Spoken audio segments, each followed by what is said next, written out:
Boa tarde, iniciando as sessões do dia 14 de julho, período da tarde, continuando com a pauta previamente publicada. Agora o item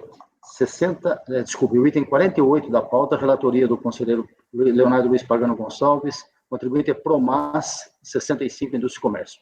Com a palavra o relator, e o voto, Pagano, por favor. Recurso voluntário, interposto face ao acordo da RJ, que decidiu manter a exclusão da recorrente do Simples Nacional. Foi devido a débitos sem exigibilidade suspensa, junto à Fazenda Nacional e Procuradoria da Fazenda Nacional. A recorrente foi excluída do Simples Nacional pelo ato declaratório executivo 1567867, das folhas 26, expedido em 1 de setembro de 2015, que excluiu a partir de 1 de janeiro de 2016 o contribuinte do Simples Nacional. Os débitos são do próprio Simples Nacional e são do período de 9 de 2008 a 12 de 2010, conforme listado pelo próprio ADE, e eu colacionei a tabelinha aqui abaixo. São todos esses débitos, tá? São de 9 de 2008 a 12 de 2010. São débitos de longo período, né? A DRJ, analisar a impugnação da recorrente, decidiu manter a exclusão da recorrente nacional por constatar que existiam débitos descritos em dívida ativa da União em aberto, entendendo que a recorrente não regularizou seus débitos dentro do prazo de 30 dias após a notificação do ADE, nos termos do artigo 31 da Lei Complementar 123 de 2006. Inconformado, a recorrente interpôs recurso voluntário, representando as mesmas alegações de impugnação, acrescentando a informação de que foi concedida tutela antecipada mediante depósito em consignação em pagamento em juízo no valor de 15.379, no dia 23 de 10 de 2015, no processo 023.636/09 de 2015. Pode passar o voto, presidente? Ao voto. O recurso é tempestivo e deve ser admitido. O processo trata de exclusão do Simples Nacional devido a débitos sem exigibilidade suspensa junto à Fazenda Nacional e à Procuradoria da Fazenda Nacional. Vejamos os débitos que foram indicados na ADE.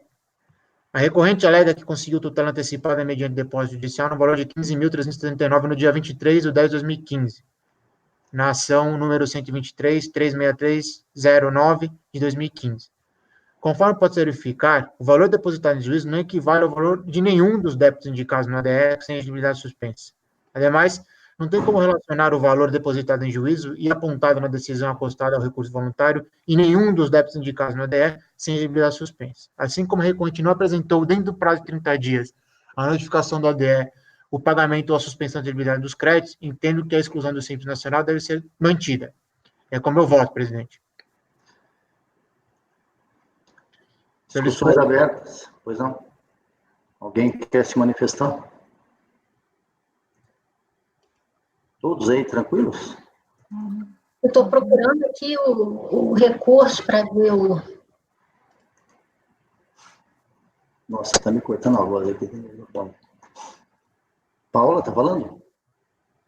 Cortou aqui o som. Eu disse que eu estou aqui procurando o recurso, mas está... Está com o nome de acordo. Está com o nome de acordo. Diversos acordos. Está errado lá. Está lá, documentos diversos, outros acórdão. Ok.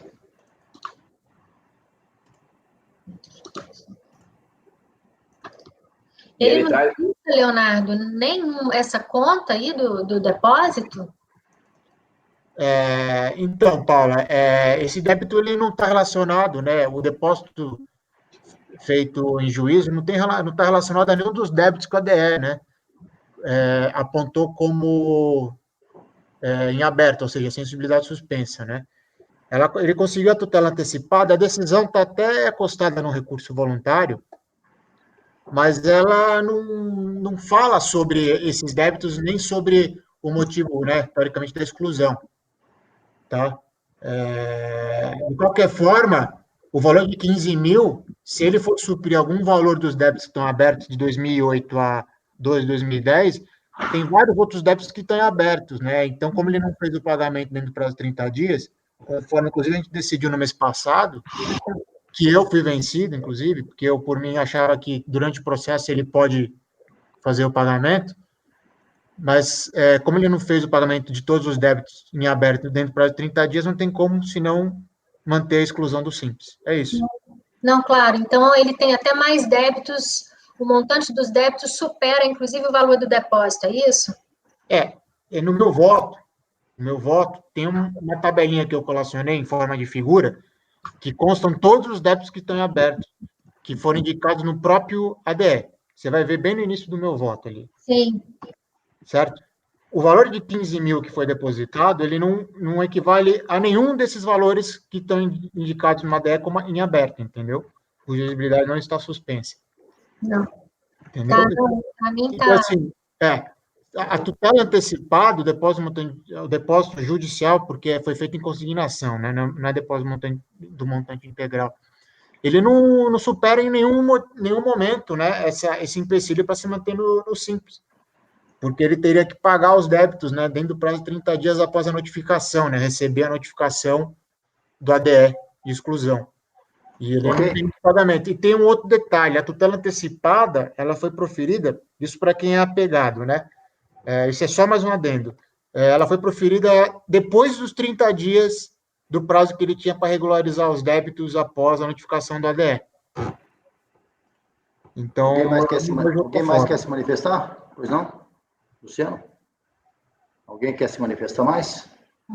Eu vou colocar em votação. Marco, Rogério. Eu leio o processo, me dou plenamente satisfeito com a posição do relator. Desculpe. Me dou plenamente satisfeito com a posição do relator e eu acompanho. Evandro? Acompanho o relator. Júnior? Também. Wilson? Acompanho o relator, presidente. Paula? Acompanho o relator. Luciano? Acompanho o relator, presidente. Também acompanho por unanimidade, negar provimento ao recurso, mantendo a exclusão. Próximo item 49, o subsequente aí, o seguinte, show de bola, materiais de construção, relatoria do Conselho Pagano. Pode continuar pagando por relatoria e sequência no voto. Item 49. Eu estou abrindo o arquivo. Em 1 minuto ele deve estar aberto, mas já está na base para vocês analisarem. Faça um resumo aí e vai ao voto.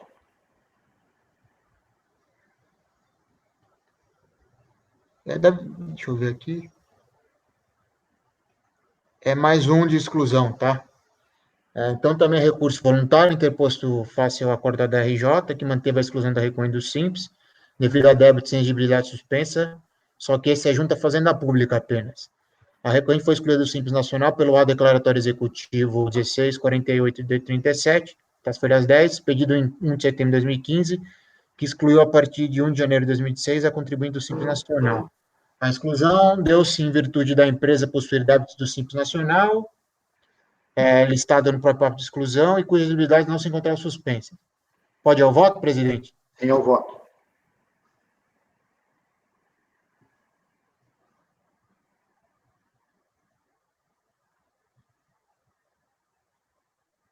Tá, o recurso voluntário é tempestivo e, por isso, eu admito, como a matéria dos autos trata apenas da exclusão do Simples Nacional, devido a débito sem exigibilidade suspensa, e os acordos da defesa não apresentam qualquer prova de que o parcelamento dos débitos foram devidamente quitados. Desculpa, porque na impugnação e no recurso ela fala que parcelou os débitos, tá? Entendo que o acórdão deve ser mantido, tá? O acórdão recorrido indicou a informação da Seção de Controle e Acompanhamento Tributário da SACAT, da Delegacia da Receita Federal de Blumenau, onde esclareceu nos autos que as partes do parcelamento não foram regularmente pagas e que o parcelamento tinha sido rescindido em 24 de 5 de 2014, portanto, em período até antes do ato declaratório. Então, faça a leitura dessa parte, presidente, ou pode pular? Não, pode pular. Pode. Que aqui pode esclarecer alguma questão em relação ao parcelamento. Depois você esclarece se alguém tiver dúvida. Tá, ok. Ou seja, pulando direto para o meu voto, ou seja, os débitos que ocasionaram a exclusão do Simples que foram indicados no ADE não foram quitados, e a recorrente não apresentou aos autos provas de que teria quitado tais débitos até o momento. Sendo assim, voto por manter a exclusão. O parcelamento não tem nada a ver com o que ela devia? Então, ela parcelou, ela aderiu ao parcelamento, só que, na verdade, ela não pagou. Aí, depois, ela foi excluída do parcelamento, entrou de novo no parcelamento e não pagou de novo, entendeu? E aí ela foi notificada da ADE, falou, não, você está com isso aqui em aberto. E ela falou que tinha parcelado os débitos. Aí teve diligência, né, e a SACAT esclareceu a diligência em relação ao parcelamento. Por isso que eu falei se não queria que eu lesse essa parte. Não, acho que está claro isso, né? Parcelou e não pagou, teve diligência, confirmou que parcelou e não pagou, acho que está bastante claro, né? Não sei, acho que você vai ler exatamente o que você acabou de falar. Se eu exatamente, não sei se é exatamente com essas palavras, Mas é isso. Exatamente tudo de cabeça, mas é isso. Alguma dúvida, pessoal?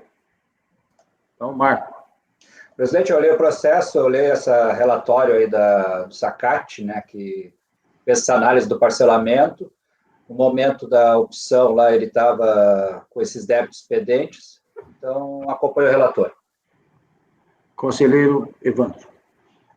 Acompanho o relator, presidente. Júlia. Também. Conselheiro Wilson. Acompanho o relator, presidente. Conselheira Paula.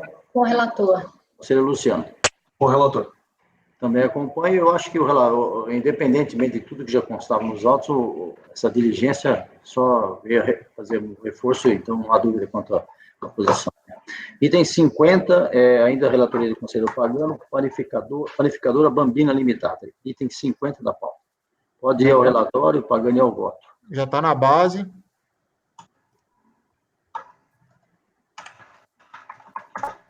Também é recurso voluntário, face ao acordo da RJ, que manteve a exclusão da recorrente. Foi o ato declaratório número 2/2016, que excluiu a recorrente da sistemática da tributação do Simples Nacional, que foi feita a partir de 1 de junho de 2015. Aqui é diferente, em virtude da constatação de comercialização de mercadorias objeto de contrabando de caminho, nos termos estatuídos na Lei Complementar 123, né, no artigo 29. Pode continuar. Segundo o que consta nos autos, a autoridade aduaneira da Divisão de Repressão ao Contrabando de Caminho da 6ª Região Fiscal lavrou representação fiscal para fim de exclusão da empresa do Simples Nacional, pelo motivo já citado, com base em auto de infração em termos de apreensão e guarda fiscal de mercadorias, de acordo com os fatos escritos no termo de constatação. Aí aqui está descrevendo o que foi praticado, né, o que ocorreu naquele auto de infração. Um minutinho só, porque eu estou com um problema para descer a folha aqui, está travando. O Word.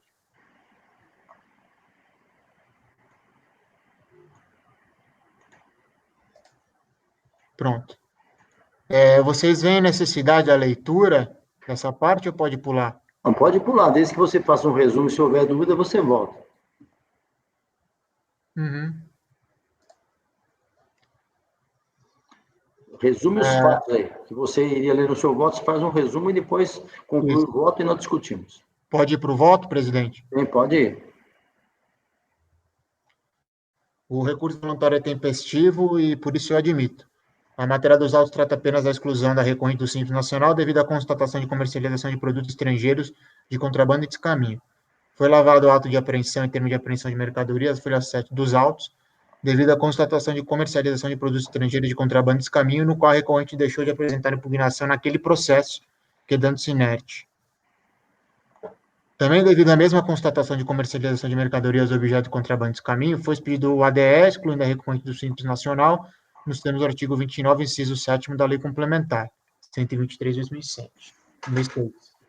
A recorrente alega sistematicamente que a exclusão do Simples Nacional violou princípios constitucionais de preservação da empresa e sua função social, da razoabilidade e proporcionalidade. Afirma que a imposição de penalidades múltiplas de apreensão de mercadorias e exclusão do Simples não se mostram proporcionais nem razoáveis e, por fim, levanta o princípio da insignificância, tendo em vista que foram encontrados apenas 6 massas de cigarros importados sem a documentação necessária.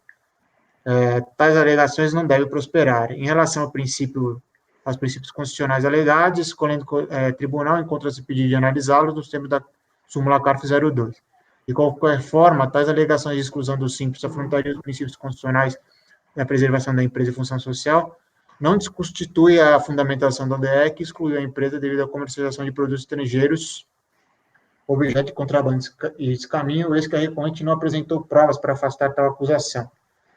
Em relação ao alegado de que teria ocorrido dupla penalidade devido à apreensão de mercadorias e sua exclusão do Simples Nacional, também entendo que não deve prosperar. No caso, não ocorreu dupla penalidade como multa e cobrança de imposto de publicidade, mas apenas a aplicação de 2 regras distintas que determinam a apreensão de mercadoria e a exclusão da empresa do Simples Nacional. Resumindo, presidente, eu voto por conhecer o recurso e negar provimento. É uma pena, né? Porque, pelo que eu entendi, ela comprou 6 maços de cigarro que são objeto de contrabando de caminho e foi pega e foi excluída do Simples. Ela não Apontou- impugnou o processo. Deixa eu só entender. Você tem um processo onde você discutiria essa questão do contrabando e descaminho e ela não apresentou impugnação, é isso? Exato. Desse processo. Exato. Você checou isso? E pagando, você fez essa checagem? Eu falei no meu voto, está na folha 7, agora eu não lembro exatamente onde está neste A processo. DRJ, presidente, analisou isso e está lá no voto da DRJ. Que O processo de autodifração lá do descaminho está precluso. Tá. E aí fica até um problema de uma questão prejudicial, né? Exato. Se não teve o julgamento do processo, se ela não recorreu no descaminho, a gente tem que simplesmente reproduzir. Ok.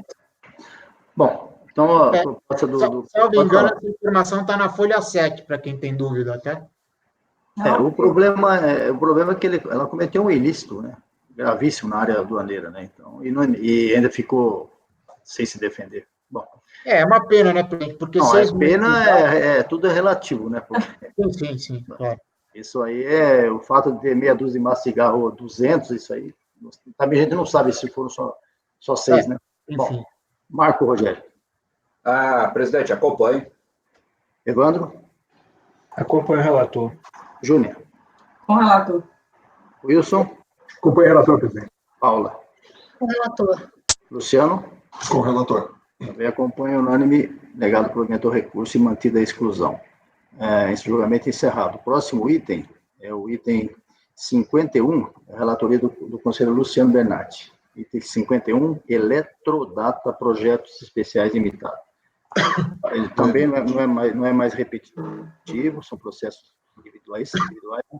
Então, você já pode ir para o relatório e para o voto, Luciano. Tá, já está na pasta. O item 51, só um minutinho aqui. Aí, eu vou fazer um relato, então. Trata-se de recurso voluntário contra a exclusão do Simples. O motivo seria que o contribuinte tem participação em outra pessoa jurídica. As pessoas seriam o Eletrodata, que é o contribuinte, né, que apresentou o recurso voluntário, e o Eletroshow. Então, a ideia, ou pelo menos a alegação, seria que a Eletrodata teria participação societária na Eletroshow. A DRJ, ela foi categórica, ela entendeu que participou, então estaria excluído. Não tenho o que falar, ela manteve a exclusão, né?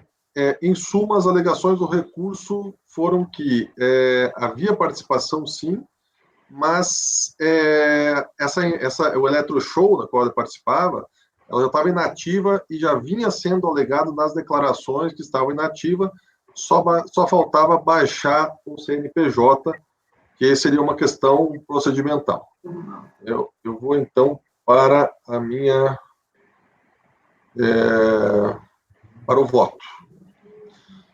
Tempestividade, analisa ali com base no artigo 33, na constatação de data de intimação da decisão do RJ, bem como do protocolo do recurso voluntário, conclui-se que é tempestivo, razão pela qual conheço e no mérito passo a apreciar. Requisitos para ingresso e manutenção no Simples. A Lei 9.317/96 dispôs sobre o regime tributário das microempresas e empresas de pequeno porte, instituído o Sistema Integrado de Pagamento de Impostos e Contribuições das Microempresas, das empresas de pequeno porte simples. Dentre as disposições da lei, o artigo 9º definiu algumas situações que impediam o ingresso de pessoas jurídicas no regime simplificado. Uma destas condições, a previsão no inciso 14, previa que pessoas jurídicas que participem do capital social de outra pessoa jurídica não poderiam optar pelo Simples, salvo nas situações excepcionadas pelo inciso e, porventura, em outro dispositivo na lei. Ressalta-se que o presente caso não se enquadra em nenhuma das exceções previstas pela lei. Em relação ao recorrente, Eletrodata Projetos Especiais Limitada EPP, verifique-se que ele tinha participação social da Eletroshow, promoções e eventos limitadas desde 5 de janeiro de 98, folhas 10. requerendo o distrato perante a Junta Comercial do Estado de São Paulo em 17 de nove de 2003. Portanto, após o ato declaratório executivo que excluiu a recorrente do Simples em 7 de 8 de 2003. Quanto à argumentação da recorrente em seu recurso, é para se vislumbrar que, com base nas declarações apresentadas pela Eletroshow, empresa da qual a recorrente era sócia, ela se declararia inativa desde 99, folhas 4 a 8. Ainda que haja a constituição efetiva de sociedade, e que o extrato social tenha sido apresentado após a exclusão da eletrodata do Simples, parece haver aí fundamento para a revisão da decisão administrativa de origem. O fundamento para tal decisão estaria principalmente no princípio da verdade material, o qual prevê que a verdade dos fatos supera a verdade processual. Ora, as declarações têm servido em nosso sistema para reconhecimento, inclusive Constituição e créditos tributários. Ocorre que as declarações contêm informações diversas que também merecem o devido reconhecimento quando o contexto probatório assim demande e permita. No caso, o contribuinte apresentou declaração anterior, folha 5, ao seu ingresso no Simples, 2001, conforme folhas 3, que apontava que a Eletroshow já se encontrava inativa desde 99. Mesmo após o ingresso no Simples, a condição apontada em declaração, da IPJ folha 5, da Eletroshow, não mudou, ou seja, declarada como inativa. Na esteira do princípio acima citado, há de se reconhecer que não houve qualquer movimentação apontada nas declarações. Portanto, apesar de formalmente existir, materialmente a Eletroshow não exercia qualquer atividade, o que não infringia materialmente o sentido teleológico previsto para os casos de impossibilidade de ingressar no regime simplificado, especificamente o previsto no artigo 9º, inciso 14 da Lei 9.317. Diante do exposto, voto no sentido de dar provimento. Bom, deixa eu ver se eu entendi. O motivo da exclusão é que ela participaria de outra empresa, acima do percentual lá, que seria acho que 10%, não me lembro mais. Mas você entende que mesmo participando, isso está comprovado que ele realmente participava da outra. Participava, presidente. Mas só que a outra era inativa. Era inativa, ela era declarada como inativa, nunca teve movimentação, né, e só por esses motivos eu entendi que, na verdade, o sujeito deixou de lado e não fez o distrato social que deveria ter feito na junta.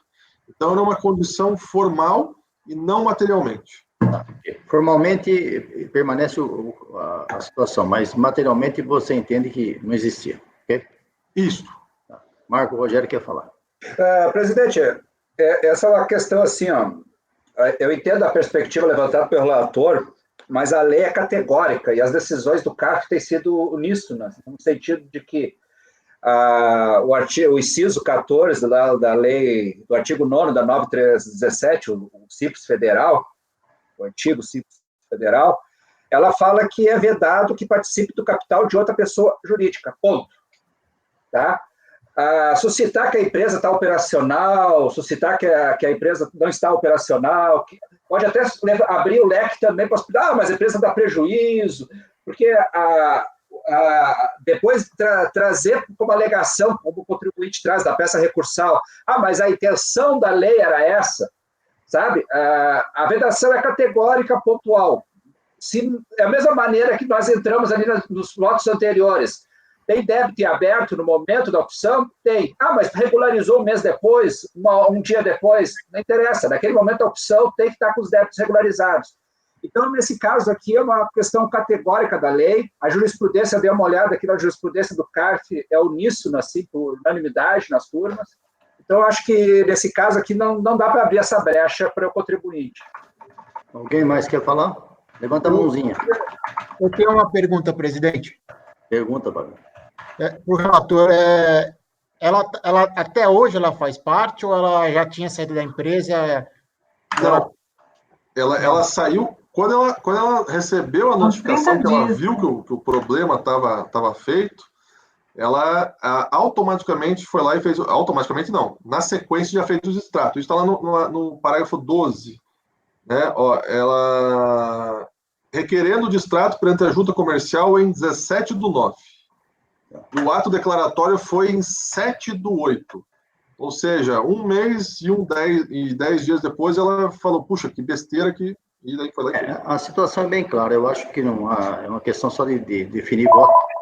A situação é clara. O contribuinte, existia a situação, ele recebeu isso posteriormente, recebeu a notificação, já se apressou em regularizar, cabe verificar a posição de vocês, o Luciano entendendo que a verdade material se sobrepõe ao aspecto formal, o Marco já fez a posição dele, eu acho que já está mais do que conversado, vamos proceder ao voto. Então, o Marco, você começa votando, pelo jeito você vai negar, provavelmente vai divergir. Presidente, assim, e esses atos seculares, nós estamos falando de uma opção feita em 1998, tá? E o ato declaratório de exclusão foi em 2002. Só depois que recebeu o ato declaratório de exclusão, o contribuinte em 2002 entra na junta com pedido de distrato social. Então, ou seja, não há uma situação assim, foi agora, os efeitos são imediatos. Não, é uma coisa antiga que o contribuinte teve 4, 5 anos para se movimentar e regularizar, e só o fez depois que viu que isso ia ser um prejuízo. Então, muito respeitosamente, eu divirjo do relator e voto por negar provimento. Pagano? Eu vou com o relator pelo simples fato que eu acho que a empresa, após receber a notificação, ela tomou as atitudes necessárias, e nós sabemos que a formalidade, né, ela demora um pouco a burocracia. Então, ela talvez tenha passado depois dos 30 dias, ela demorou um pouco mais, né, para fazer o distrato. E a gente sabe que esse tipo de coisa no dia a dia acontece, principalmente no ambiente empresarial, então eu vou com o relator, apesar de não ter uma fundamentação jurídica, eu tenho uma fundamentação da razoabilidade e boa-fé nesse caso. Evandro? Eu entendo aqui que a lei não faz nenhuma referência à inatividade, ou prejuízo ou lucro da empresa. Essa é a primeira questão. Eu acho que a gente não tem que avançar nessa interpretação. A segunda, que é verificar as condições ali na opção do Simples. Se ela pagou depois, se ela saiu da empresa depois, para mim isso não interessa. Ali, ela já deveria estar apta, naquele momento, a optar pelo Simples. Dito isso, eu vou acompanhar a divergência. Conselheira Júnior. Está sem microfone, velho. O relator. Conselheiro Wilson.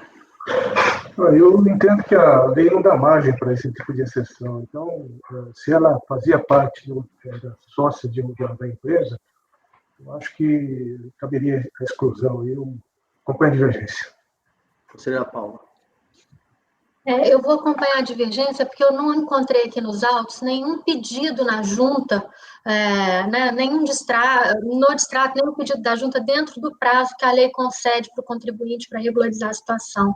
Então, por esse motivo, eu vou acompanhar a divergência. Bom, eu também vou acompanhar a divergência. Eu queria apenas fazer uma colocação. Eu entendo, até o Marco falou, né, que em 98 só foi regularizar em 2002. Eu penso, sabe, embora eu vá acompanhar a divergência, porque para mim é o aspecto legal que está em jogo, né, a lei diz isso e acabou, né, mas o fato do contribuinte de 98 só tomar providência em 2002, sei lá como foi, depois que ele recebeu a notificação, é uma coisa normal, porque o contribuinte, na verdade, eu entendi a posição do relator e concordo nesse sentido com ele. O contribuinte acho que nem lembrava que ele fazia parte dessa outra empresa. Os sócios faziam parte de outra empresa, porque a empresa estava realmente paralisada. Então, só tomou providência quando alguém lá, no caso foi a Receita, avisou, aí ele tomou providência. Então, sinto que realmente houve a intenção do contribuinte regularizar a situação, mas não posso negar, o aspecto legal é claríssimo, como o Evandro mesmo levantou, né? Naquele instante, a situação era irregular. Então, por maioria de votos, negado o provimento ao recurso, eu vou indicar o conselheiro Evandro para fazer o voto vencedor. Presidente? Sim? Posso apenas colocar uma situação aqui? Claro que pode. Conselheira Paula, o distrato social está na folha 10.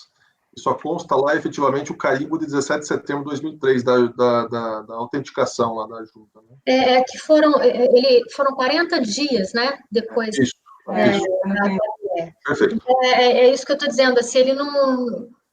Ainda que ele tivesse apresentado, sabe, um pedido anterior e que a junta não tivesse registrado, eu teria entendido que, assim, ele fez o movimento dentro do prazo.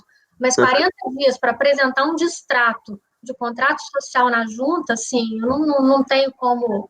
Não, tudo bem. Perfeito. Julgamento encerrado. O próximo item da pauta Abrilar, ainda com a relatoria do conselheiro Luciano, por favor, Luciano, item 52 da pauta, o relato e o voto, por favor. Só um minutinho, presidente, deixa eu abrir aqui. Sem problema. 52. Esse simples que nós acabamos de relatar é o federal, né? Só para saber aqui. Deixa eu ver. Federal. O federal. Ok. Isso, agora é o item 52, né? Abrilar. 52, Abrilar, sim. Tá, trata-se também de exclusão no simples.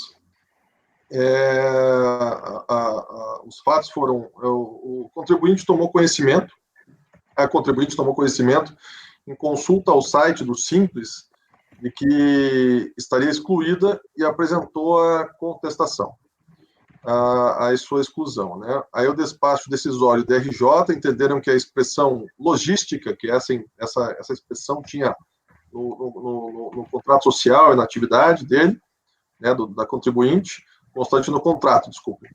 Exatamente. A faria se enquadrar no inciso 11 do artigo 17 da Lei Complementar 123, sendo, portanto, impossível o benefício. A partir disso, a contribuinte apresentou o recurso, né? Ela basicamente alegou o parâmetro de alteração da Lei 9.317 para a Lei Complementar 123, na verdade, sai da análise de atividade econômica para a análise da quantificação econômica, né, preponderantemente. Portanto, haveria uma retroatividade benigna. A atividade é exclusiva de a sua atividade, ela alegou que é exclusiva de transporte rodoviário de mudanças de cargas e não de logística, né? E ela juntou uma quantidade bastante grande de todo o período, na verdade, quase todas as notas fiscais. Na verdade, tem algumas que não foram apresentadas, né? Porque ela vai apresentando, a gente não sabe o motivo que não foram, mas foram poucas que não foram apresentadas. Eu vou partir para o voto, então. Luciano. Pois não? A sua voz foi interrompida por uns minutos. Eu parei, você disse que ele juntou notas fiscais, a empresa, Isso. E depois... Ele juntou notas fiscais do período, né, que o faria ser excluído do Simples. Então, tem quase todas as notas fiscais. Elas não são todas as notas fiscais, né? Ele também não explicou o motivo que não tem todas, não, mas foram uma grande quantidade de notas fiscais e todas em sequência. As que tem lá. Eu vou partir para o voto agora. Parágrafo 10, admissibilidade. Quanto à tempestividade, com base no artigo 33, na constatação da data de intimação, bem como no protocolo do recurso voluntário, conclui-se que é tempestivo. O recurso reúne ainda os demais requisitos de admissibilidade, razão pela qual o conheço e no mérito passo a apreciá-lo.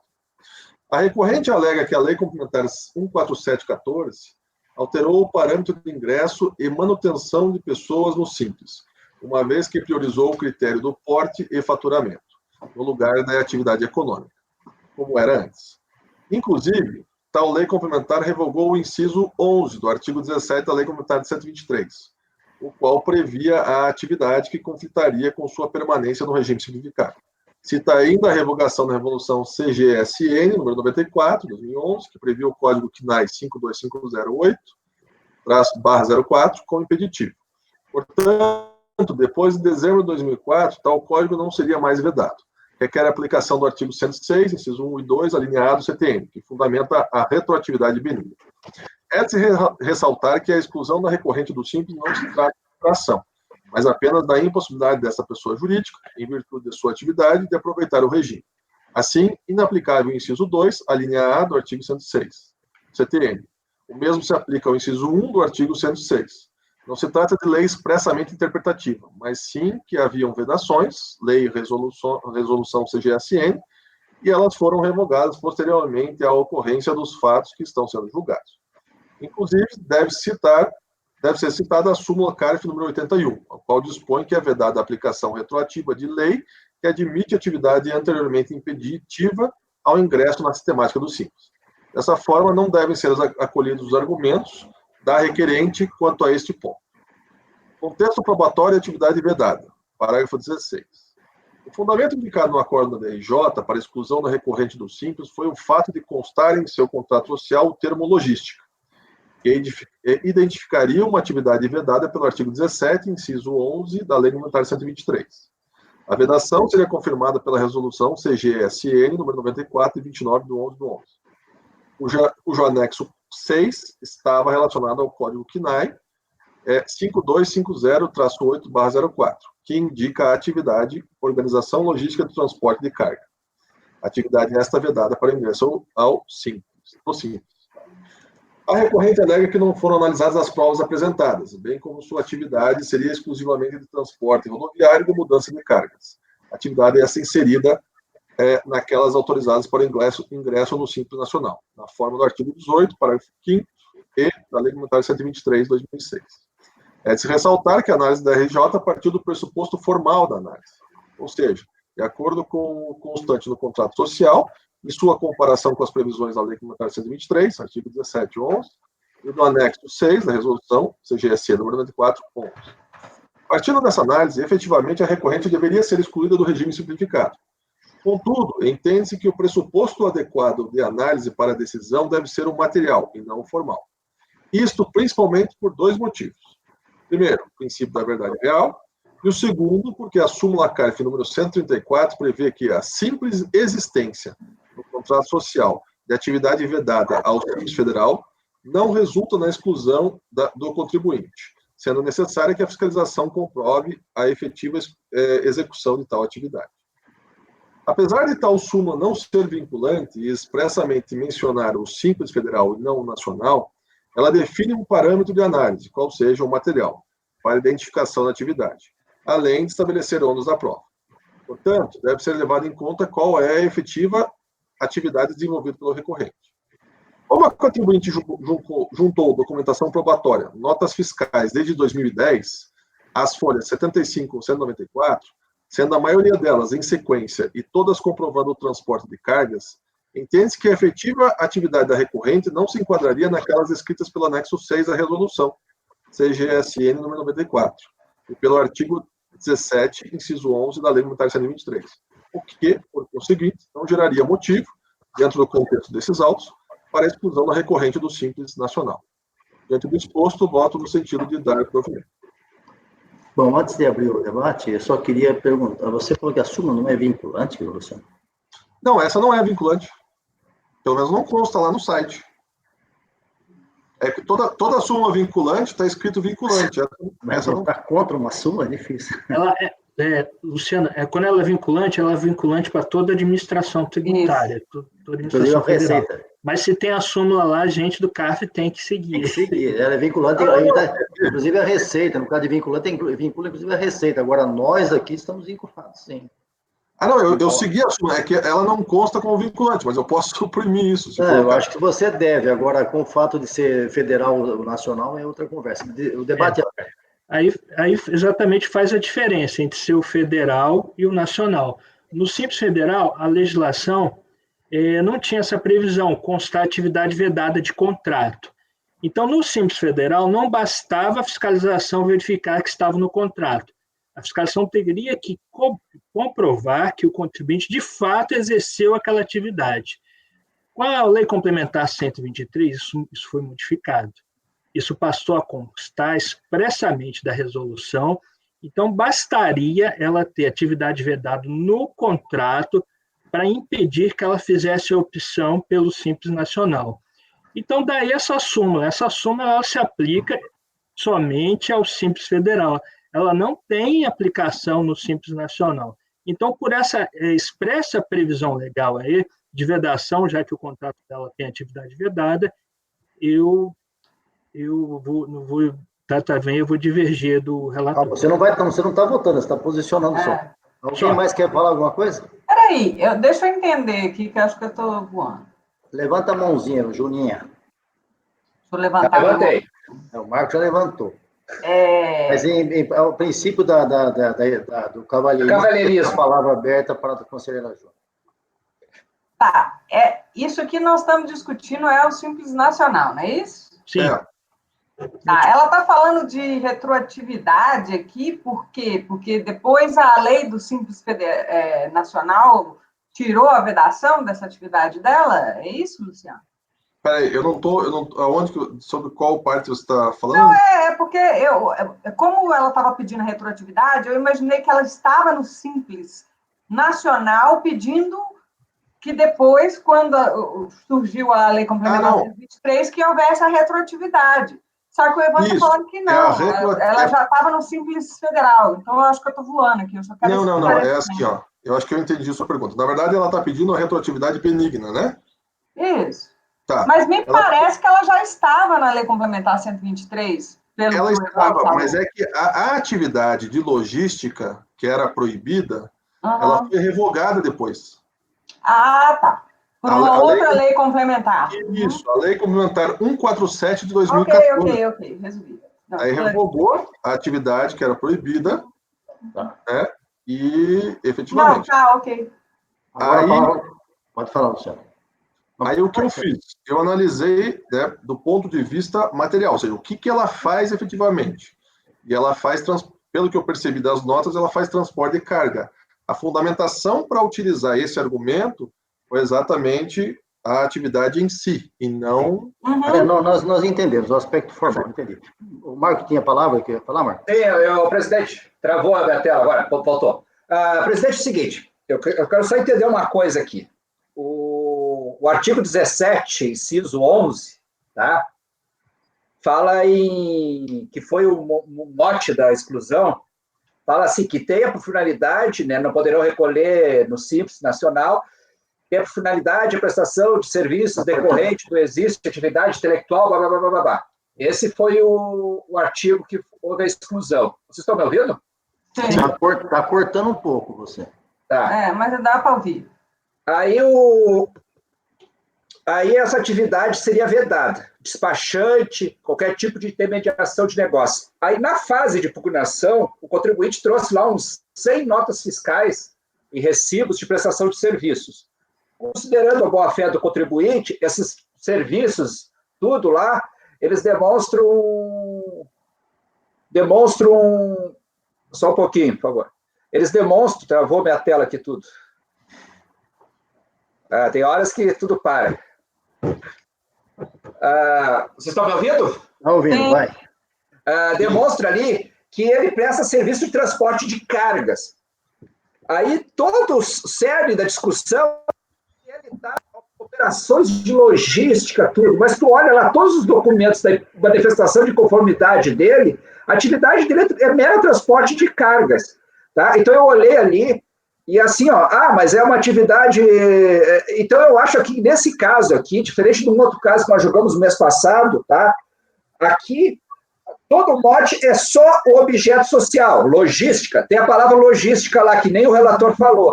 Só que tu vai olhar as provas dele, presumindo boa-fé do contribuinte, nós temos que presumir aqui, anexado ao processo, ele faz simples transporte de cargas, e isso, a princípio, não é atividade vedada. Sim, Marco.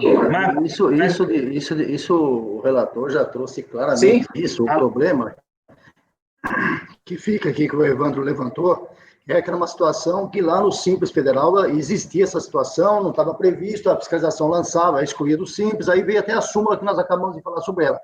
Hoje está expressamente previsto que se constar no objeto social, não está escrito lá, mas tem que praticar atividade. Exato. Mas mesmo assim... Espera um pouquinho. Se constar no objeto de fazer parte do Simples Nacional. Essa é a posição que o Evandro até comentou.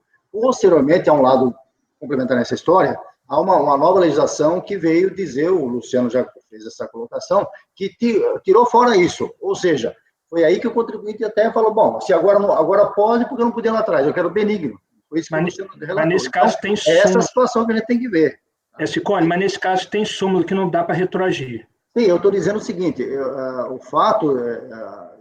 Eu entendi sua posição, Marco, do Luciano também, que, olha, ele não fez isso, ele não faz isso. Até entendo que o contribuinte coloca, às vezes, até porque é bonito. O contador, acho que alguém fez o contrato lá, bota logística, a palavra bonita na moda, entendeu? Aí dá esse tipo de problema, que efetivamente é um pouco de exagero, talvez, a legislação, mas está escrito na lei. Tá? Paula, pode falar. Marco, houve uma mudança do Simples Federal e do Simples Nacional. Sim, tá. Agora estou. Evandro, deixa a Paula se manifestar. Desculpe. Paulo, está sem microfone. Está sem microfone. Desculpe, a exclusão é do Simples nacional, porque a exclusão Nacional. foi feita a partir de 2008, correto? Nacional. Então, nós não estamos falando do Simples nacional, do federal, nós estamos falando do nacional. Sim. E aí, nesse caso, a súmula se aplica. Não. A súmula não. De que a simples inclusão no contrato social não quer dizer que a atividade é necessário provar. Não, Isso é no Paulo, federal, você está confundindo, é o contrário. A É o súmula contrário. se aplica ao federal. Federal, A sem inverter. súmula se aplica ao federal, aquele antigo, ok? Ok, Nós sim. estamos falando do novo, nacional. A súmula não se aplica ao novo. Nós estamos falando do novo, exatamente. Tá, tem razão. Desculpe, gente, eu eu acho que já caí está mais aqui, aqui, desculpe. perdi. Marco, Só para eu ver, Pode falar, Júlio. qual que é o dispositivo mesmo da lei? agora sim. Vê aí, Luciano. Luciano, o artigo 17, inciso 11º da lei. Qual? Não, tudo bem, gente. 17? Não precisa procurar. Eu só queria saber qual o dispositivo legal que fala que basta que você tenha o contrato social. Isso deve estar em resolução. É uma resolução da número 94 de 2011. Essa no Simples. Comitê Gestor do Simples Nacional. No Simples Nacional, eles fazem todo o ordenamento por legislação, ok? Por resolução. Essa resolução 94 é uma que consolida uma série de resoluções.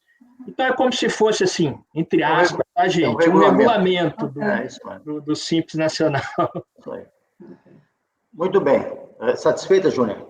Uhum. Marco, votando. O propósito do relator é dar provimento para o contribuinte.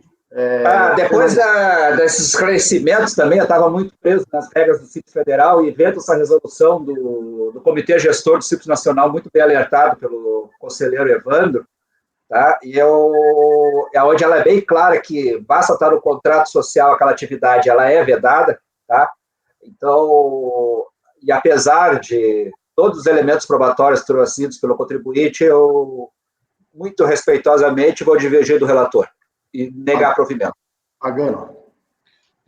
Eu também gostaria só de alertar que nós jogamos um processo muito parecido no mês passado, que foi da relatoria da conselheira Paula, que inclusive houve uma grande discussão, e eu naquele processo eu acabei divergindo da relatora, no mesmo sentido de que eu entendo que constatar, né, no contrato social a atividade, no caso o transporte, né, impede a manutenção da recorrente ao Simples. Então, eu ouso divergir do relator e já peço vênia ao relator, tá? Com toda a vênia do mundo. Evandro. Eu vou acompanhar a divergência. Conselheira Júnior.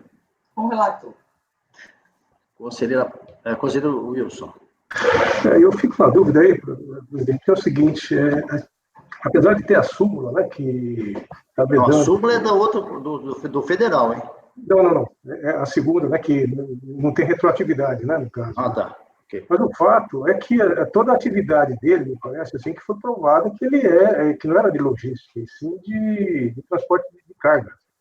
E assim, se na hora que ele estava fazendo a opção, se naquele momento lá houvesse um indeferimento, até entenderia, né? Porque ele está no contrato social, ele teria até a oportunidade de ele estar retirando, mas ele exerceu uma atividade, ele está provando pela nota fiscal que ele exerceu essa atividade, e me parece assim que ele está dentro daquela situação de permissão pela própria atividade, na verdade material. Eu acompanho o relator nesse caso. Conselheira Paula.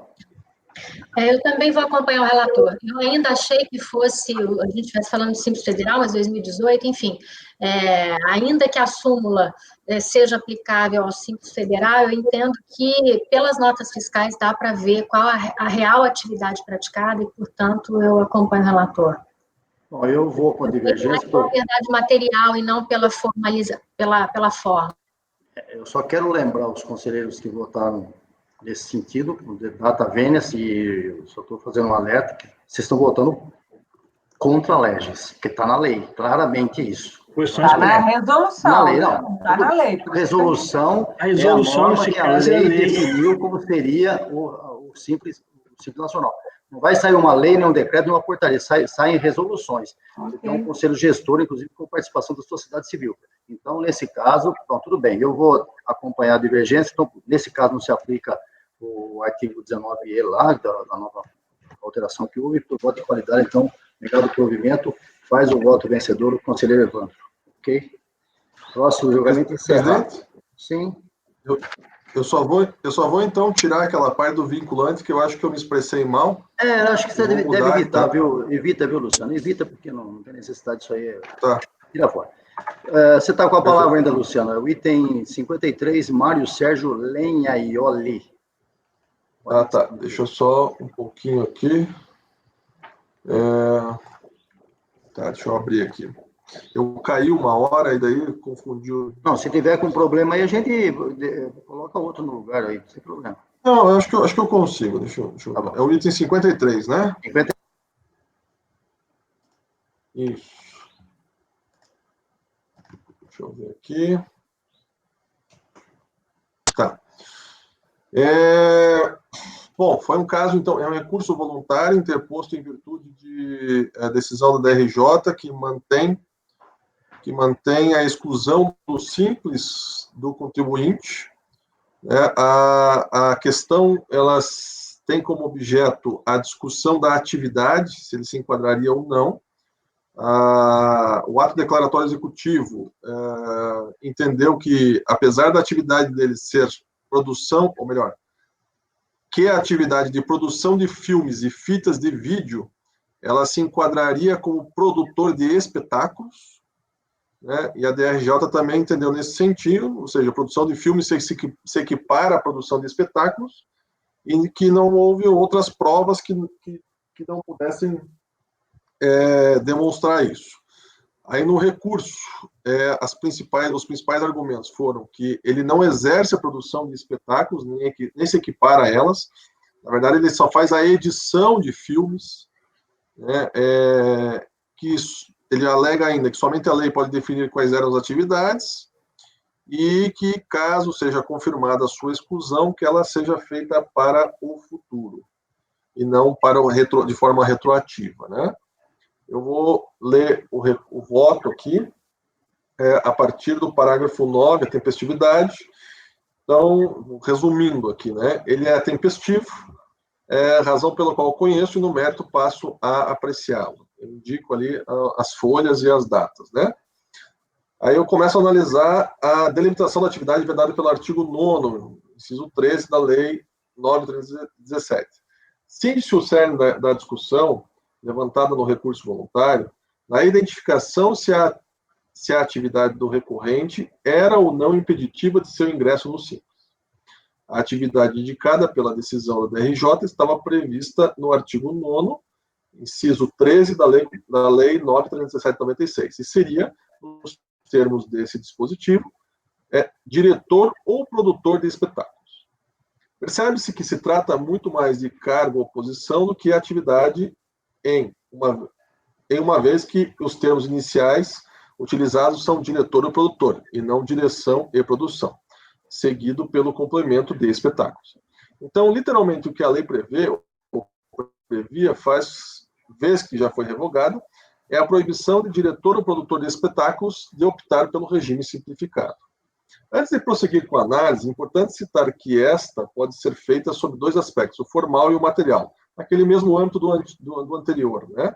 O formal abrange a comparação entre as nomenclaturas legais de atividades vedadas com as indicadas pelo contribuinte em seus registros e a consequente constatação se haveria ou não consonância entre elas.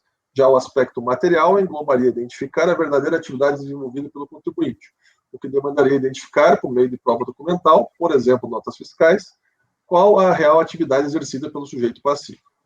Adiante-se que a análise do aspecto material fica prejudicado, tendo em vista que o contribuinte, que é quem deveria trazer a documentação para tal comprovação, não o fez, limitando-se a trazer 3 notas fiscais, alegando, contudo, se fosse necessário, trazer outras, mas teria de ser avisado com antecedência, uma vez que são muitas. Não cabe aqui instruir como deve ser feita a defesa, mas sim que o artigo 373 do CPC prevê que o ônus da prova incumbe a quem alega.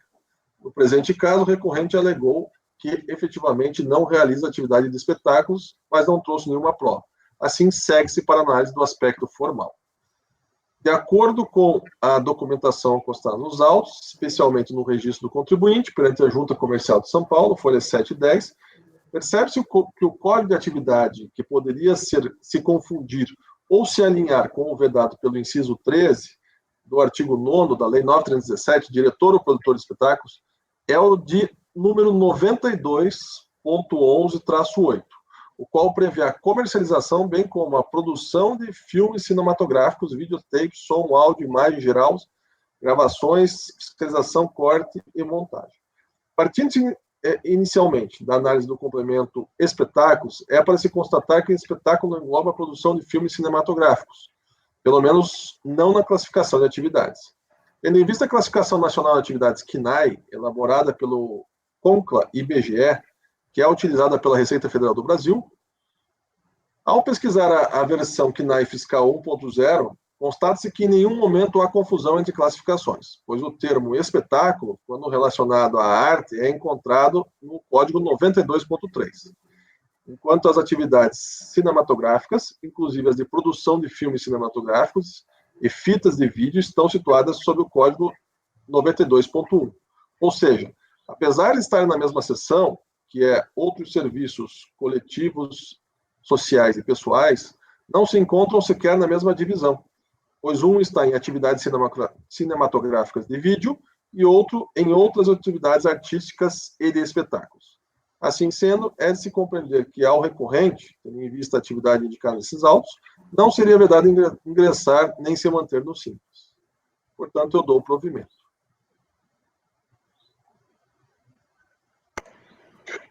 Alguém quer se manifestar? Hoje as situações são mais ou menos semelhantes. Agora aqui é o Simples Federal, né? É, verdade. Aí talvez seja o caso de se aplicar a súmula lá, né? O que vale é a atividade. Vamos lá. Presidente, nesse caso... Não, Ciccone, aqui tem uma questão subjetiva. Não está muito claro para mim, e é isso que o relator coloca, se a produção de filmes é assemelhada à atividade de produção de espetáculo. É essa a discussão aqui. Não é isso, Luciano, salvo engano? Na verdade, o que aconteceu foi o seguinte, tem dois aspectos, o formal e o material, que eu fiz a mesma divisão no outro processo, e aqui eu alego que a material a gente não consegue fazer, tendo em vista que ele não trouxe notas fiscais. Então, resta a formal. E aí, dentro da formal, eu fui procurar o código de atividade. E o CNAE, que é o CNAE fiscal, ele não faz essa ligação entre espetáculo com produção de vídeo, né? E aí, por isso que e o CNAE da época, né, que é o 1.0, que é um dos mais antigos, é o primeiro praticamente, né? Então, ele não faz essa ligação. E daí eu tentei demonstrar isso, né? Quer dizer, de todo o conjunto de fatos, eu cheguei à conclusão de que eles não são a mesma coisa. Porque eu fiquei em dúvida se um filme é um espetáculo, ou se produção de vídeo é um espetáculo ou não, né? Mas, de acordo com os códigos, eu entendi que daí eles não eram. Na verdade, porque eles não estão na mesma divisão. Eles estão numa mesma classe, que é 92, mas um está 92.1 e o outro está 92.2. Tem acordo no CARF entendendo que são, né? Complicado, né? Esse é um caso extremamente subjetivo, né? A linha que separa uma coisa de outra é muito, muito tênue, né? Porque, veja, inclusive, essa subjetividade eu tentei eliminar pelos códigos, né? Ou seja, o CNAE é que vai definir. Porque realmente a própria DRJ, ela aponta, olha, produção de vídeo é espetáculo. Eles falam isso claramente. E eu vou dizer que eu fiquei em dúvida também, eu não sabia a que ponto correr. Mas, enfim, passo a palavra aos colegas para que... Alguém mais quer se manifestar? Eu achei um caminho bem interessante para formar uma opinião. Se o próprio CNAE diferencia as atividades, mesmo estando debaixo de uma mesma árvore, talvez seja um fator de caracterização. Eu estou aqui tentando pensar da forma como o relator. Eu achei interessante essa linha de raciocínio. Mas a questão é que o Simples, às vezes, ele engloba várias atividades em alguns incisos ali, que são de quinais diferentes. Ele não foi espelhado dos quinais não foi, na redação de atividades. Né? Eu entendi o que o relator fez, mas não foi dessa forma que eles construíram. O problema, na verdade, é que o Simples, quando ele surgiu lá, o 937, foi engatinhando, né? Hoje evoluiu para o outro, da 1, 2, 3, mas ainda assim tem muita subjetividade, porque é difícil definir essas coisas. Cada vez aparecem novas atividades econômicas. Uma coisa é aquela coisa concreta de transporte, de carga, outra coisa é isso aqui, né? Que é a direção do espetáculo. Eles tentaram, até depois eu vou analisar isso na Lei Complementar 123, eles tentaram resolver isso, porque eles colocaram, como faz no ISS, da Lei Complementar 116, eles colocaram a expressão assemelhados, entendeu? Que é para tentar mesmo abarcar. E esse problema... Aí para mim, isso aí piora ainda mais, porque assemelhados aí pode ser... Isso, eu particularmente acho que essa expressão assemelhados é inconstitucional, assim como eu acho da Lei Complementar 116. Mas a gente não pode falar nada aqui sobre isso, né? Mas aí joga para completar de subjetividade. O que é assemelhado? Qual é a semelhança? Sim, o problema, nós vamos discutir isso daqui a pouco. Exatamente, o que é assemelhado, entendeu? Eu não sei até na junta comercial hoje como é que estão, mas teve uma época, acho que até permanece até hoje, na junta comercial antigamente usava-se muito isso, depois foi proibido de colocar lá atividade econômica, transporte de cargas e afins, por exemplo, não pode usar esse tipo de expressão. Eu adianto que eu gostaria de dar uma olhada nesse processo. Você vai pedir vista. Marco, o Rogério tem que votar primeiro. Marco? Não, sim, só estou adiantando. Não no processo, sim, mas na jurisprudência. Que o cara... Mas você vai pedir vista sim, porque está confuso. Marco? Presidente, assim, eu não falei nada, né, mas eu estava olhando aqui, pesquisando, que nem o Evandro falou, tem decisões do CARF para os dois lados. Pois é. Eu acho que é uma questão muito de prova, né? E eu olhei o processo aqui. Então, assim, tem uma emenda aqui que nem está citada aqui na decisão do DRJ, uma outra, né? A produção de filmes não apenas se assemelha à produção de espetáculo, como constitui-se uma de suas espécies, a exemplo da produção de peças teatrais e circenses. Tá? Isso está numa emenda, numa decisão do CARF. Claro, nas turmas extraordinárias tem uma decisão mais recente aqui. Então, ninguém é melhor do que o Wilson para falar isso. Né? Então, na realidade, assim, eu acho que vai muito do... Infelizmente, né, o mundo não é binário, tá? A gente gostaria que houvesse uma resposta, é isso ou é aquilo. O mundo é muito mais sombreado do que gostaríamos. O problema do camarada que se mete em mexer em informática é que tudo na vida para ele tem que ser binário. É informática. O ser humano, não importa a área de atuação, tá? Ele quer que tudo seja binário, ele quer sim ou não como resposta. Não necessariamente. Então, na realidade, o mundo é muito mais sombreado do que gostaríamos. Então, e por isso que a gente julga ele colegiado aqui. Eu entendo... Marco, deixa eu pedir a palavra do Wilson aqui, porque o Wilson trabalha exatamente nesse tipo de processo na turma dele especial. Vamos lá, Wilson. O que vocês já julgaram lá sobre isso? Não, o que a gente pode verificar aqui, presidente, é o seguinte, no inciso 13, né, que é exatamente o artigo que seja a exclusão do Simples Federal, as profissões que estão lá são profissões regulamentadas, né? E a base da exclusão foi que seria o emprego de diretor ou produtor de espetáculo, né, que seria uma profissão regulamentada. Quer dizer, essa vedação. Tem alguém, não necessariamente que seja a pessoa física, mas se uma pessoa física empregada numa empresa, né? E essa pessoa exige uma profissão regulamentada, então a empresa não poderia se manter no Simples Federal. Nesse caso aqui, eu entendo que assim, teria que haver, e aí seguindo a súmula, né, que provasse a necessidade desse diretor de espetáculo para estar comprovando que ela exerceria uma atividade vedada. Bom, vamos ao voto. Luciano quer falar de novo. Luciano, por favor. Só uma questão de ordem, considero Wilson, ele é produtor de vídeo, tá? Ele não era... Ele produzia vídeo. Não, exatamente, isso que eu estou entendendo. Tá. Está dizendo aqui no inciso 13 é diretor de espetáculos. taxativo. Do seu ponto de vista, então, Wilson, ele não poderia ser do Simples? Não, eu acho que deveria, sim, porque deveria. Tem uma prova que está indicando que haveria necessidade de estar empregando um diretor para estar fazendo essa produção de filmes. Né? Entendi. Bom, feitas as colocações, temos que votar. Ou então alguém pede vista. Marco? Eu entendo que é impeditivo e diverjo do relator. Pagano? Eu entendo como relator, eu acho que é uma equiparação, né, feita pela fiscalização, e aí, nesse caso, eu acho que a fiscalização devia se robustecer de mais provas, né, para enquadrá-lo como atividade de espetáculo, como diretor. Ali ficou claro, pelo que o relator nos disse, que ele faz edição de filmes, né, então, como a acusação é baseada em equiparação, e temos também a súmula, que trata-se de Simples Federal, eu vou com o relator, acompanho o relator. Eu acho que, como foi feita uma equiparação, a Fazenda deveria comprovar de forma mais robusta essa alegação de equiparação para espetáculos cinematográficos. Evandro. Como eu falei, eu vou dar uma olhada na jurisprudência, eu vou pedir vista do processo. Vista concedida ao conselheiro Evandro, volta na próxima sessão. Julgamento encerrado. Continuando. Relatoria da conselheira Paula, 54 da pauta. Por favor, conselheira, resuma o relatório e vai ao voto. Recorrente Barbosa e Cury Limitada. O processo já está aí na base, e esse é um caso também de exclusão do Simples, em virtude do contribuinte fabricar licores. E aí a vedação, ela estaria ligada à produção de bebidas destiladas. A própria decisão da DRJ, eu estou fazendo um resumo bem rápido, tá?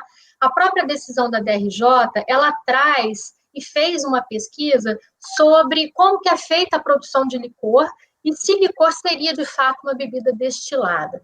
E a decisão traz que existem 3 formas de produzir licores, e o destilado é mais o licor industrial, enquanto que as fabricações caseiras, eles usam outros métodos de fabricação de licores. Então, eu vou aqui para o voto, quando eu for ler, vai ser mais fácil entender o que eu estou, o que é o caso, né? Okay. É tempestivo, eu conheço do recurso, e o processo ele se refere ao indeferimento de pedido de inclusão do contribuinte no regime do Simples Nacional em virtude de exercer atividade de produção de licores artesanais. A recorrente alega, primeiro, que possui da decisão da DRJ deve ser Porto Alegre,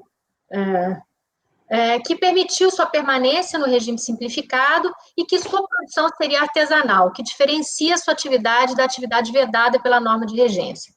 Em relação à decisão favorável proferida no ano de 2007, permitindo a inclusão no Simples, insta a salientar que aquele processo tinha como objeto o indeferimento da inclusão da contribuinte no regime do Simples, em virtude da prática de atividade de industrialização por conta própria ou por encomenda, dos produtos classificados nos capítulos 22 e 24 da TIP. É a hipótese de vedação prevista no Simples Federal. Então, nesse caso, diferentemente da hipótese de vedação incorrida pela recorrente naquele processo, nesse processo, o indeferimento da opção pelo regime de tributação do Simples Nacional deve-se à prática de atividade impeditiva prevista no artigo 17, na Lei Complementar 123 de 2006. Então, em virtude dela produzir aguardentes e bebidas destiladas, né? E aí eu ponho aí o termo de indeferimento. O inciso 10º do artigo 17 da Lei Complementar 123 de 2006, na redação vigente à época dos fatos e que fundamentou o indeferimento da inclusão do Simples, dispõe que a atividade vedada, né, é a de produção de bebidas e alcoólicas. E aí, da mesma forma, o anexo 6º da resolução GSN 94 de 2011 lista os códigos impeditivos aí, eu colo os códigos. Então, importa ressaltar que a recorrente é fabricante de licores, o que poderia levar à conclusão de que o licor seria uma bebida destilada. E aí, como bem observado pela solução de consulta 221, desculpa, não foi no acórdão, foi na solução de consulta 221 COSIT de 2009, há 3 métodos de elaboração de licores: junção de essências, junção de extratos aromáticos e destilação. E aí eu colo o trecho da solução de consulta que explica como que é a fabricação desses licores.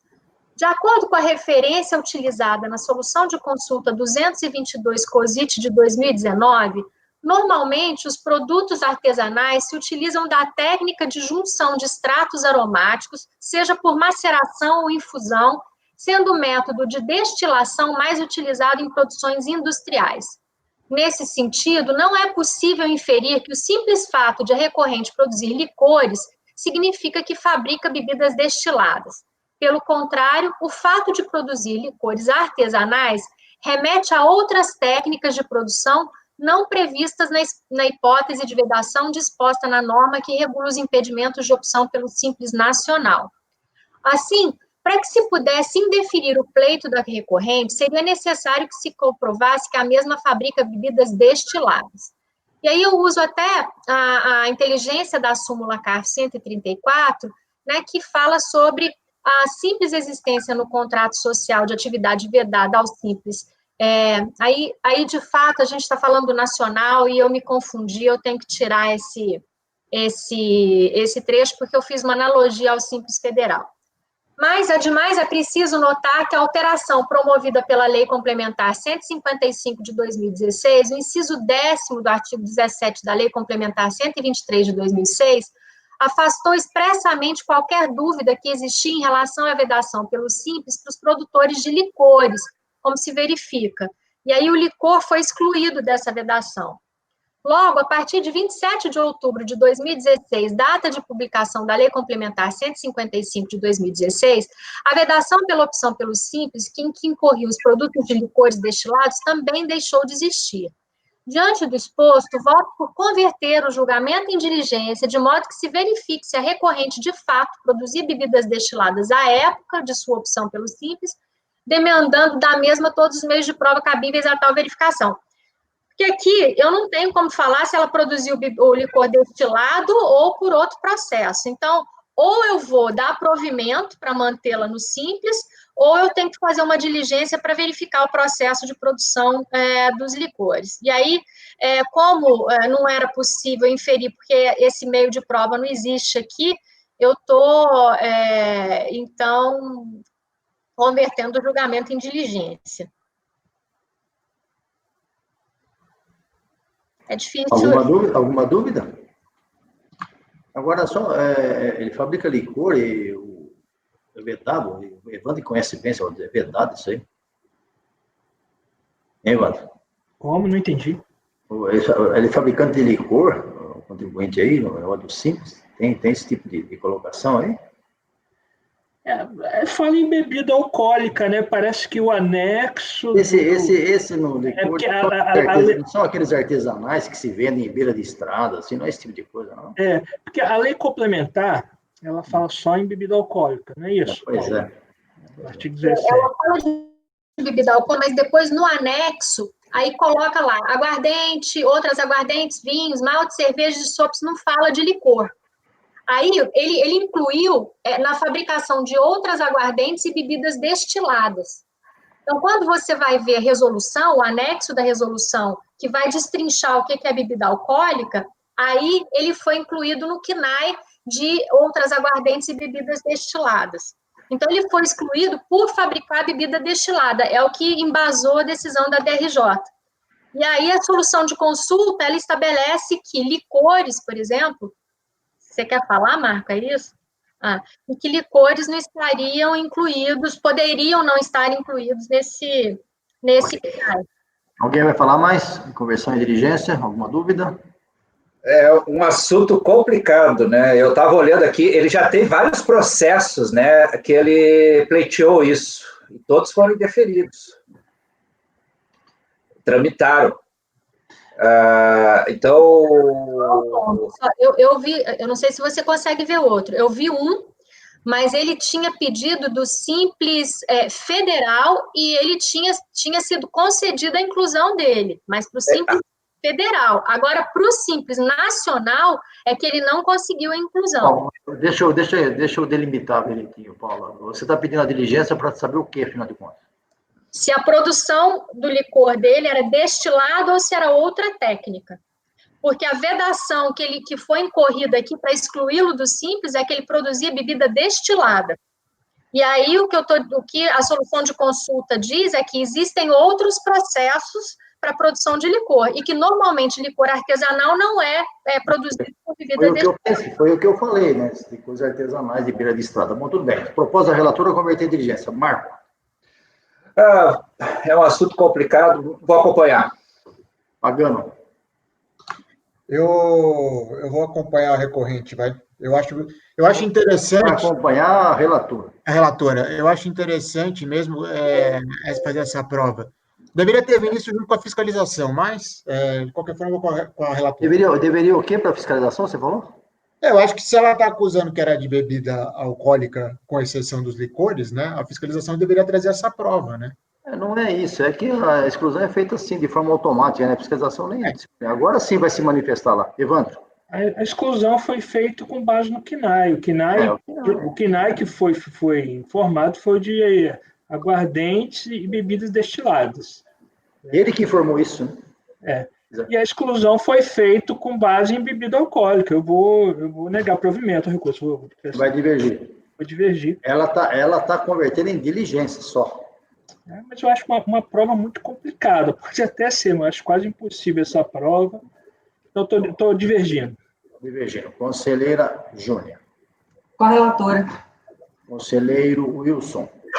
Só para complementar, presidente, quando era do Simples Nacional, ele fazia a opção e ia acompanhando o processamento, né? Então, ele tinha a possibilidade de estar colocando qualquer KNAI lá e verificar se aquele KNAI ele teria que estar alterando ou não.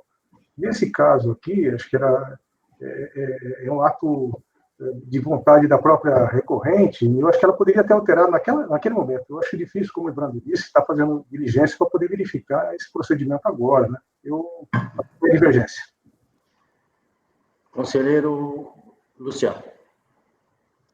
O senhor está com problema na internet, Chico. O Luciano está com problema na internet, né? Vamos ver se ele Vamos fazer um intervalo, então. Parece que a internet dele deu problema. Bom, então vamos fazer um intervalo de 5 minutos. Tereza, por favor.